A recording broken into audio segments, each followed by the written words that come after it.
for the roof has been consistent of myself and Sigurður, which is behind here, and Thomas.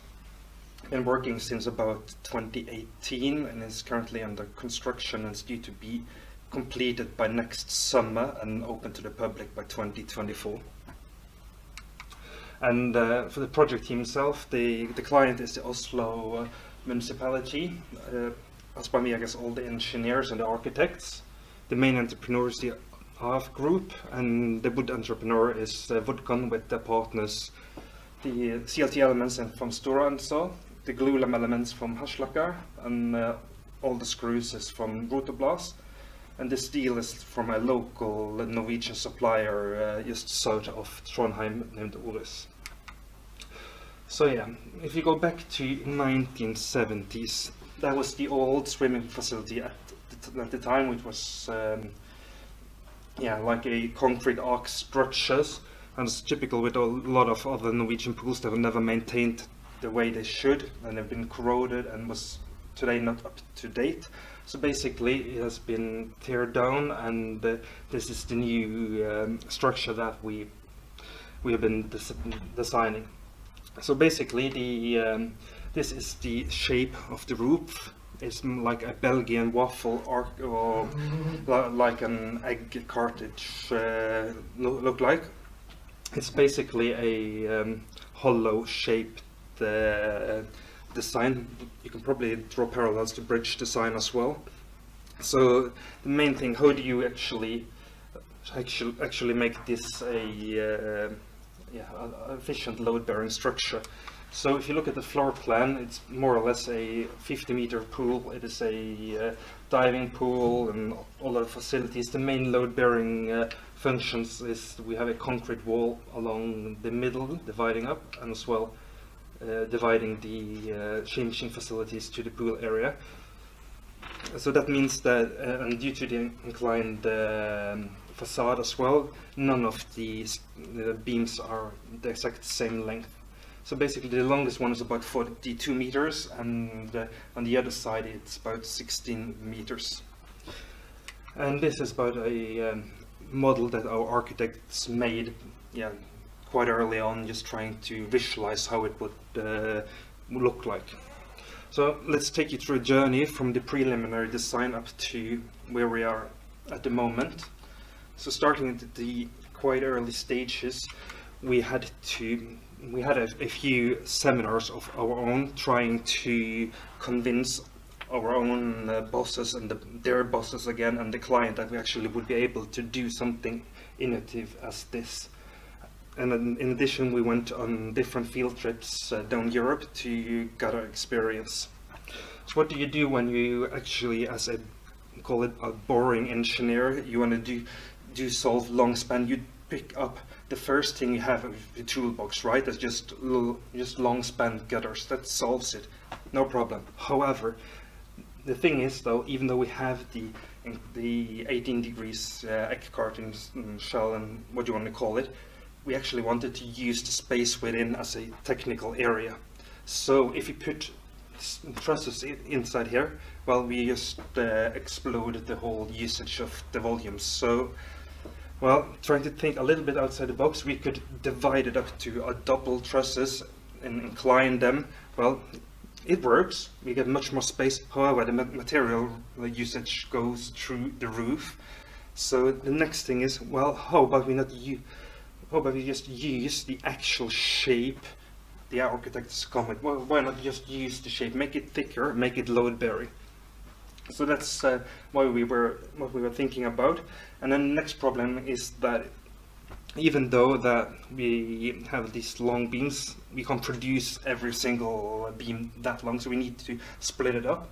So before we starting to do much calculations, we need to do a question around to see what manufacturers can provide different lengths and cutouts and whatnot of the both glulam and CLT elements.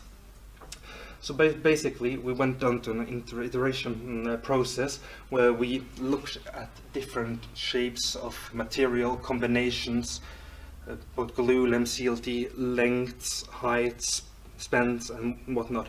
And this is mostly also because of due to the Norwegian regulations that we can't exclude the certain manufacturers and whatnot. We need to come up with a design that as many as possible could give a price to actually build. So basically we put together a lot of different combinations. We tried to do iterations, do calculations for just at the first stage just a simple supported beam, and divided up at what does this actually mean for in the cache and statistics. So basically we try to find the combination with as high stiffness as possible, with as low materials usage as possible, and that's basically as simple as that. This where my main decision factor for the actual shape that we got today. So it ended up with being parts of 3.5 meters CLT at each end, and top plates of 3.5 meters CLT, and with a bottom glulam beam. So this is just the cross section as it's being built. So you can see the bottom glulam beam and the CLT plates inclining 18 degrees, and the top plates as well, and these are spaced every 4.5 meters. And if you look back to the first picture over the pool, they span across the pool as simple supported beams, and we have a small CLT plate in between every section just to complete the roof. So the development of the project, we started out with the field trips. Well, we are simple engineers. We don't have the answers of anything. Most of us don't really have worked out on the spot, right? So a lot of the process, we had several seminars with the wooden entrepreneurs, with the experienced on the other side of the table in Norway. We actually went on our main office in Oslo. We printed out all our drawings that we've done for the project at that stage, just put them up on the walls, invited the expertise to come to us, and we walked through it, talked through it, and we got a lot of good feedback to change the design, and mostly the design of the joints, to put this together at a not only cost effectively but a montage effectively way. And we were also lucky enough to have, during this process, we also had supervised a bachelor thesis project where they actually just looked at the bottom beam connection. So we got a lot of good feedbacks from that. So basically, this was what we have developed from the project. Just we had a lot of different options to put it together, from like the side plates to the bottom beams. You can see from with wood steel, concrete steel, with finger joints. We had different things. Talk about the positives and negatives of everything, and kind of got iterated us until the ones we have today.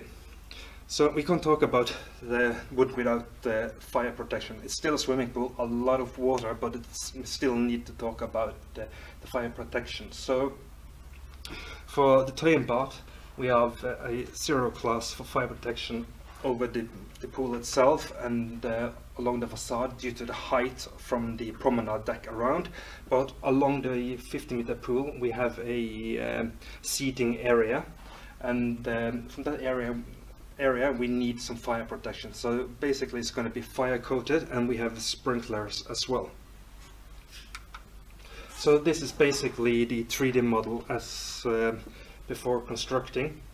You can see the main beam goes from the concrete wall up to the facade, but then we have something the other way as well. Well, this is actually acoustic elements shaped the same way as the main beam. It has a transverse load effect, so basically it bears the transverse load in the bottom with like a coffin-like constructions, and then we have acoustic elements put on side of that.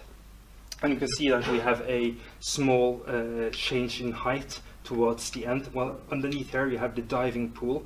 It's not because you have a concrete wall here and you have a concrete wall here. It's a smaller span, but the height is actually because the height restrictions for the diving facilities. in the way early stages, we had included here as well a 10-meter diving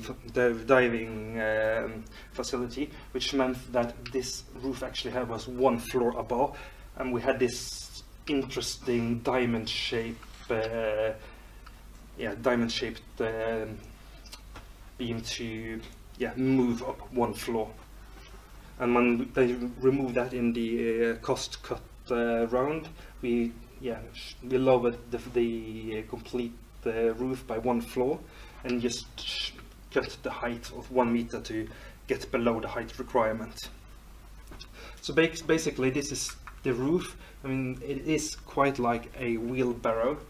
It is completely put together, but it only has 2 points where you can take up tolerance. It is so simple that you have 2 steel console that is put into steel plates on the wall, and then you have the bottom beam on the steel console on the concrete promenade deck, which is basically the same as the wheelbarrow, with the feet in the back and the wheel in the front. So basically this complete structure is put together on a platform, and every of those connections in the top and the bottom has a tolerance of plus minus 20 millimeters in every direction.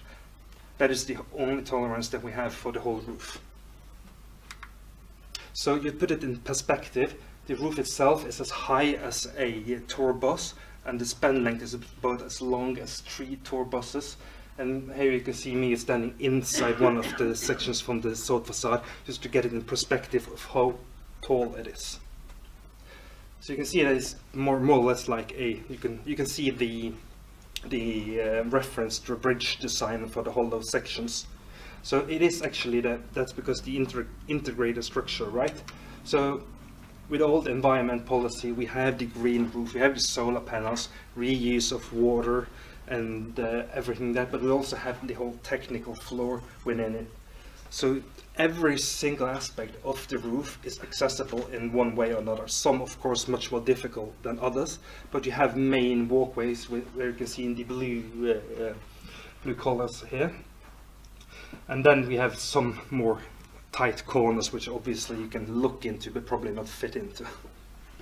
So what did we do early stages? It's just like the cheese or Swiss cheese. Should we wait for the technical to come to us with their needs? Should we just, that's always the constant problem for us engineers, right?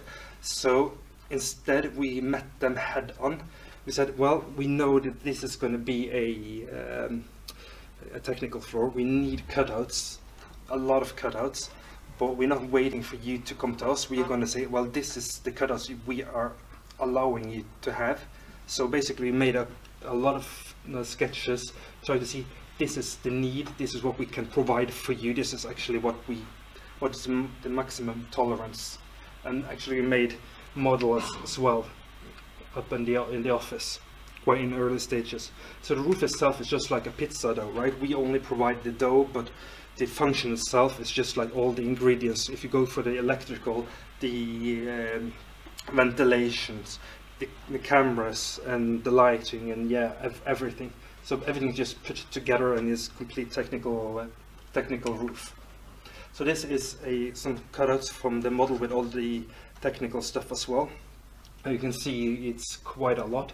All the huge ventilations channels as well. Not only is it a technical floor, but the roof itself is somewhat a ventilation shaft as well, because you can see in the acoustic elements you have 3 small cutouts in the top. So all the air in the pool will be sucked out into these small cutouts and then into the main beam and into the ventilation system as well. And due to obviously the shape, and we have to split it in a lot of parts, we need to assemble it in quite a lot of parts as well. It's tight spaces even though it's a large structure, so we spent quite a lot of time working with our technical engineers for the technical stuff to provide us with what is actually possible to build within the structure itself after it's completely locked when the roof is on. So basically quite early on we put on parameters which meant, just for simplicity, red or blue, what needs to be transported into the roof before the top plate comes on, because you can't actually move some systems into the roof after it's actually been completed. So it's quite a system here to get everything in before the roof comes on. So we talked about the acoustic elements. So we already discussed, been told that the main load bearing is this way and is a CLT structure, and then the other way is the acoustic function. So basically it's shaped just like the main load bearing system, 4.2 meters tall, at 18 degrees inclined sides, and we have this call it coffin-like bottom, which takes the transverse forces with steel rods from one side of the beam to the other, and then the acoustic panels, you can see in the picture here, are just constructed in normal construction timber and are placed on each side. Of course, these transverse forces are various between the roof, so we have color divided them here by the different types, where you can see where they need to be strengthened. And with all timber structure and swimming pool, moisture and corrosion is also a huge factor. So basically a swimming facility is a C5 demand. Basically it's the strongest category you can have. And more or less you can provide steel with a certain manufacturing number that is classified to use, or you could use different kind of materials to paint it up to a certain level. It isn't like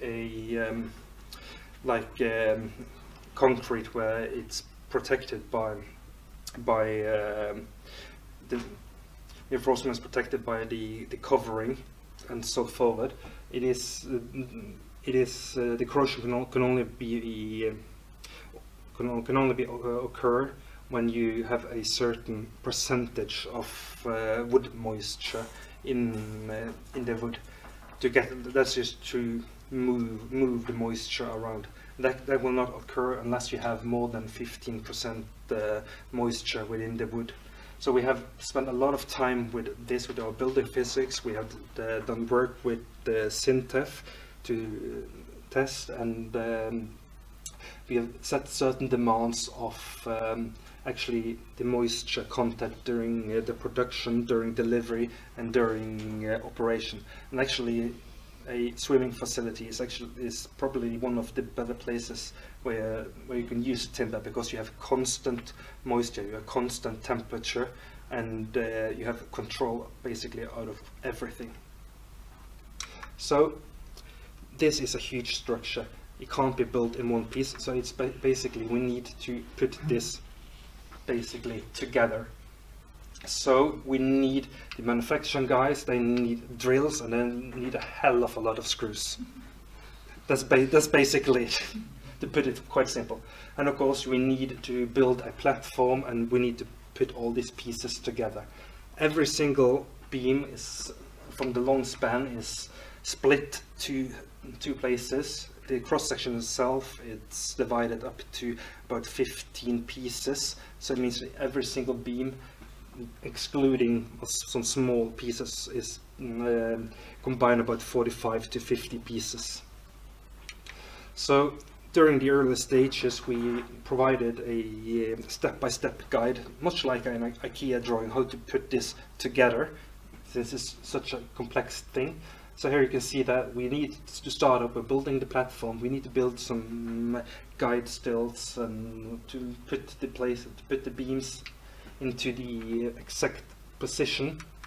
And here you can see a picture from the site, where we have the platform that's been built up. We have put the guidelines for the beam, and we have a lowering in the platform to have the correct working height for the joint of the bottom beam. And then after the bottom beam is on place, we need to put in the side plates followed by the acoustic elements. And when we have one of these complete side and acoustic elements, we need to transport in the ventilation elements and the electrical elements that will not fit after we have put on the roof. And to minimize the corrosion possibilities within the roof, we actually changed the cutout for where the ventilation shaft goes through the roof. So we left a beam with a shape as the ventilation shaft. So the ventilation shaft just placed straight on the side plate with a rubber mat underneath it for the acoustic damping. So basically this will be then beam by beam until you have the complete structure. The whole structure will be built on the platform and will not be lowered until the whole structure is completed, and then and only then will the roof hold itself for the first time. So that will be a special day when the whole roof is finished and we stand on site and we'll try to lower it. And as we have been discussing, probably we'll have a one-way ticket to Rio or something like that. So yeah, let's talk about SOFiSTiK and some of the calculations. We already had a really good introduction to the CLT elements from degree freedom earlier, so I won't talk too much of that, but it's basically much of the same process putting it up. The only difference is that we've used the C24 elements in every layer, again because of we can't exclude certain manufacturers, so we've specially ordered the lamellas, both the thickness and the quality. So basically we started out with the simple beam, which started from the way early stages, and then we came to the stage where we have to adapt for all the technical stuff, make out the cutouts and such forward. And then we say, well, we're now at the stage where we need to think about how we're going to put this together. So we're going to split it up, and we're going to use the edge surface and such forwards to calculate the actual stiffness from the screws and the slip modules to put this back in and try to, well, this works really good. And then we have to move this up to model the complete roof, and then again adapt for the acoustic elements to put this all into one complete module. So this is basically some cutouts from the SOFiSTiK model, and to put it in perspective, this model takes about 2 to 3 hours to run the calculation. So yeah, this is just a cutout from the beam where you can see where we split it up. You have the split between the bottom beam and the side plates and the top, the side plates between the side plates, and the bottom between the bottom, and how we put in the different values in the slip modules and edge surfaces. So to put it more in perspective, the roof itself isn't a utilization problem, it is a deflection problem. So we have a good capacity for the utilization. So to put it in quite early on stages, the beam we can see the difference between the one with no slip modules, the one with the cutouts, and the one where we accommodate all the splitting of the beam. And you can see that in comparison, this means that the beam, a simple supported beam, will deflect about 4 to 5 millimeters more. And if you look about we started to think about this, just worked quite a bit as a simple supported beam, and then we went up for the complete shell 3D model. And you can see that for a simple supported beam, you have about some 70 millimeters deflection, and for the complete roof, the most deflection of the same beam at the longest span is actually 46.5 millimeters, but where we actually have the highest deflection is a shorter beam with a 61 millimeter deflection. this tells us that there's actually quite a lot of transverse forces that we need to accommodate in the two-way effect. So let's talk about some of the main details and the process. Like the wheelbarrow, we're going to hang the beam structure in on the beam. So we worked quite a bit early on stages. Should we do this at the bottom of the beam, the top of the beam, thinking about the seasonal effect, no snow loading, and to accommodate it will rotate. It's tall, it's twice as tall as the ceiling height here, right? So if it rotates, it will rotate, yeah, quite more towards the beam as well. So the whole structure always has a 50mm clearance to the concrete to accommodate it will be able to move towards the concrete. So we ended up by putting it up on the top, where you can see those two steel consoles. We have a steel plate in the concrete with a connection for some bolts, and then you're going to place this some steel consoles inside this steel plates. You're going to fix the bolts, and then you're going to shim with steel plates underneath it, so it has a tension in the bolts and compression to the bottom. And then we're going to basically just hang the whole beam into these two steel consoles. For the bottom of the beam, we went, as well as all of the other details, we had a lot of different options, but we ended up with just like a splinthed alternative, where we actually have the side plates on each side. We just removed some of the outer part of the main beam and replaced them with another plate that we just screw back in. So basically this is about 400 screws or something like that, and it takes basically the whole load of the structure. So if it's going to be one place in the structure that will go wrong, this is probably it. So for the beam to the column, we had a lot of different options here, from quite early on with steel plates fixed quite long within the bottom beams, to the very end, where we actually cut out a part of the glue-lamp bottom beam to glue it back in, but with the grain direction in the separate direction, yeah. And then we have a steel hinge connection between the beam and the column to be able to rotate without the moment bit. And this is also made in the stainless steel, and is the most single expensive component in the whole project. It's about 40,000 Norwegian krones each. So the steel manufacturer bought up every single. There's no welding; they're just cut out of steel pieces, and the steel manufacturer bought out every single circular stainless steel in Norway of about a certain diameter that could be used to this connection before they started it. So it's quite unique. So it looks like some sort of like a space connection, something. And the column to the base is not something quite unique. It's just basically a steel fixing. It has huge holes, so you can take the tolerance for the complete structure.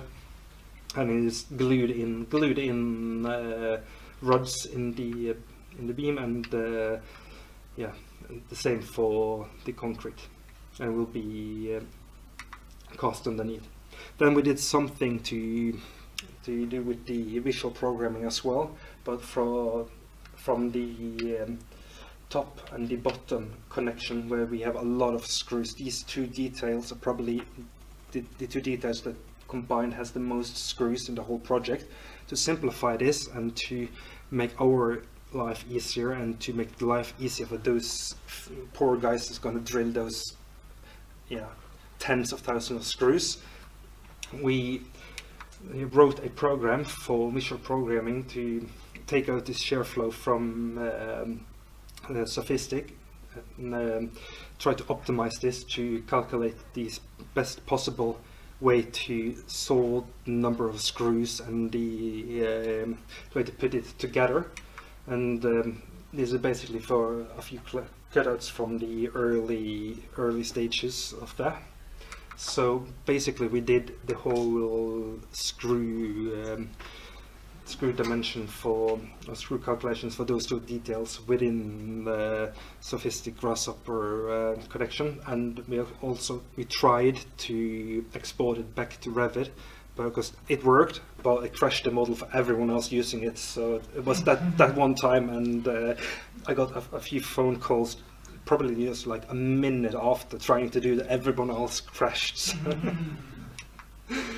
So yeah, that's basically a typical screw drawing where we put in in different zones to get longer spacing between the screws to optimize it based on the calculations from visual programming.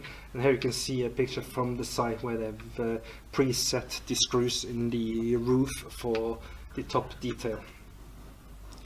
So at the end, I'm just going to show you a few pictures from the last few weeks. You can see the roof structure is currently being built, and it's quite visible. So if you have time, walk around the Tøyen area, you can see it quite easily from close to the metro station, or if you go from the top of the site, you can see it through the building fence quite good. This picture here is this picture has been taken from outside on the road, so this is what you can expect to see.